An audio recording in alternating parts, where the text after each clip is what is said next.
Book 3, 8 edition, chapter number 5, exercise 5A, question number 8. The distance between the points, दो points given है, is square root 11 minus 90 units. दो points का हमारे पास जो distance है वो ये दिया हुआ है और हमें find करना है the possible values of t. तो हमारे पास distance का formula होता है x2 minus x1 whole square plus y2 minus y1 का होल स्क्वायर. तो जो दो पॉइंट्स हमारे पास गिवन है वो ये दो पॉइंट्स गिवन है. एक पॉइंट हमारे पास है 1, 2t और सेकंड पॉइंट है 1 माइनस t, 1. तो ये हमारा पॉइंट x1 है और ये y1, ये x2 और y2. और हमें जो इनका डिस्टेंस दिया हुआ है वो दिया हुआ है स्क्वायर रूट 11 माइनस 90 यूनिट्स. तो यहाँ फॉर्मूले में पुट कर देते हैं सब वैल्यूज़ को. तो इसका जो दो पॉइंट्स का डिस्टेंस दिया हुआ है वो है स्क्वायर रूट 11 माइनस 9t. और यहाँ हम दोनों पॉइंट्स को फॉर्मूले में पुट कर देते हैं. x2 माइनस x1, x2 हमारे पास है 1 माइनस t माइनस x1 है 1 का होल स्क्वायर प्लस y2 हमारे पास है -1 माइनस y1 यानी 2t का होल स्क्वायर.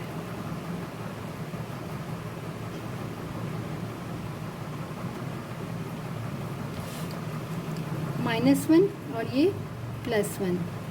तो यहाँ हमारे पास आ जाएगा 11 माइनस 90 इक्वल हमारे पास है स्क्वायर रूट में. यहाँ हमारे पास -t का होल स्क्वायर है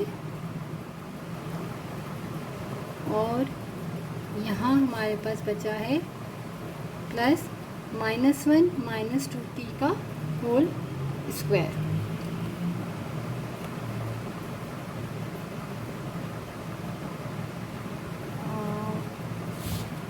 y2 हमारे पास क्या था यहाँ पर, सॉरी ये y2 ये है हमारे पास (1) है. तो y2 की वैल्यू +1 है यानी कि 1 माइनस 2t का होल स्क्वायर. तो यहाँ हम क्या करेंगे, दो टर्म आ गई है तो यहाँ पर हम अपनी आइडेंटिटी से इसको a minus B whole square की आइडेंटिटी से ओपन करेंगे. हमारे पास आइडेंटिटी होती है फॉर्मूला a माइनस बी का होल स्क्वायर इक्वल होता है a स्क्वायर माइनस 2ab प्लस b का स्क्वायर. तो यहाँ पर हमारे पास दो टर्म है तो हम यहाँ पर ओपन करेंगे 1 का a का स्क्वायर यानी 1 का स्क्वायर माइनस 2 a हमारे पास 1 है, b हमारे पास 2t है और b का होल स्क्वायर यानी कि 2t का होल स्क्वायर. तो यहाँ पर हमारे पास स्क्वायर रूट में है तो हमने a माइनस बी की आइडेंटिटी से ओपन कर लिया.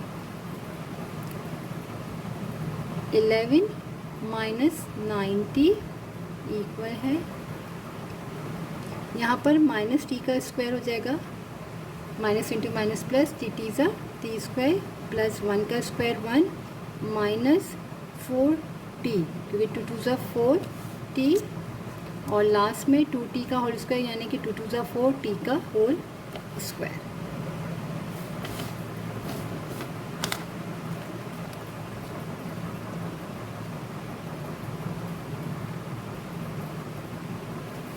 तो हम क्या करेंगे कि यहाँ पर 4t स्क्वायर है, t स्क्वायर है, दोनों को ऐड कर लेंगे और हम दोनों साइड से क्या करते हैं, स्क्वायर रूट को जब हमें कैंसिल करना होता है तो स्क्वायरिंग बोथ साइड करेंगे. स्क्वायर रूट हटाने के लिए हम स्क्वायरिंग बोथ साइड करते हैं और स्क्वायर को हटाने के लिए हम रूट बोथ साइड करते हैं. तो यहाँ दोनों साइड पे स्क्वायर रूट है तो हम क्या करेंगे, squaring both sides.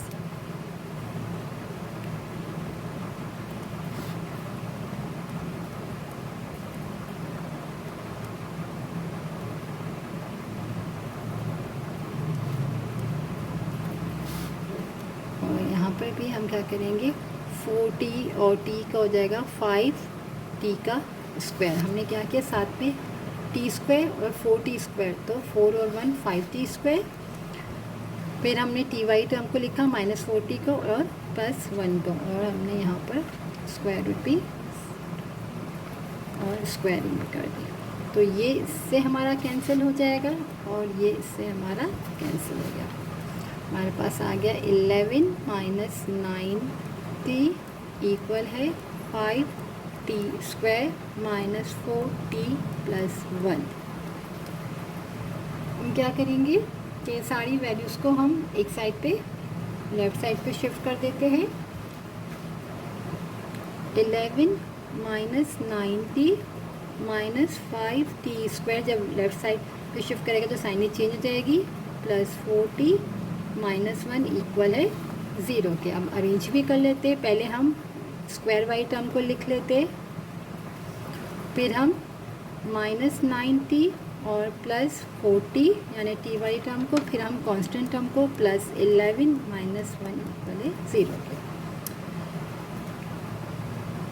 -5t square -9t और 4t बनेगा, प्लस का हमारे पास 5t, सॉरी माइनस का, क्योंकि 9 बड़ा है उसकी साइन क्या है -5t, और 11 में से 1 गया तो बनेगा प्लस का 10 भले 0 के। अब स्टार्टिंग में से एक तो नेगेटिव साइन को हम कॉमन ले लेते ताकि फैक्टर्स बनाने में हमें इजी रहे, और तीनों टर्म में 5 कॉमन है तो 5 को भी कॉमन ले लेते हैं, तो बचेगा टी स्क्वायर, माइनस कॉमन लिया तो ये प्लस बन गया टी, और ये प्लस से माइनस हो गया, और 5 2 से 10। -5 जो कॉमन लिया था 0 के पास आके यहाँ डिवाइड में आके 0 हो जाएगा, T square plus t - 2 equal है 0 डिवाइडेड -5। 0 से कोई भी चीज़ डिवाइड होगी तो वो 0 हो जाएगी, तो हमारे पास इक्वेशन आ गई T square plus t - 2 equal है 0 के। अब हम इसके फैक्टर्स बना लेते हैं।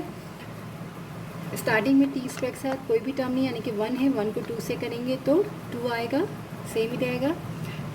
मल्टीप्लाई करें तो 2 आए, एड एंड सब्ट्रैक्शन करें तो सेंटर वाइड टर्म 1 आए, तो 2 1 ज़ा 2, 2 में से 1 गया तो 1 आ गया, तो 2 1 ज़ा 2, और 2 में से 1 जाएगा तो 1 आएगा। एक साइन हम प्लस लगाएंगे और एक हम साइन माइनस लगाएंगे, तो इक्वेशन में यहाँ प्लस टी है तो हम बड़े में प्लस लगाएंगे और छोटे में माइनस की साइन। अब हमारे पास यहाँ 4 टर्म है तो 2 में से पहले कॉमन लेंगे, फिर यहाँ 2 में से, यहाँ से हमने टी को कॉमन लिया तो बचा t + 2, और यहाँ से हम नेगेटिव साइन को कॉमन लिया और कोई चीज़ भी कॉमन नहीं है तो हमने 1 लिख लिया, तो t + 2।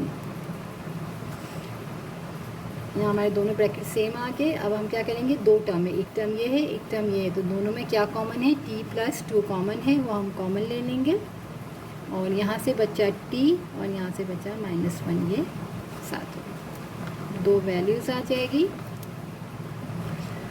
t + 2 इक्वल है 0 के, t - 1 इक्वल है 0 के, तो एक t की वैल्यू आ गई -2 और एक t की वैल्यू आ गई +1। आंसर -2 और +1।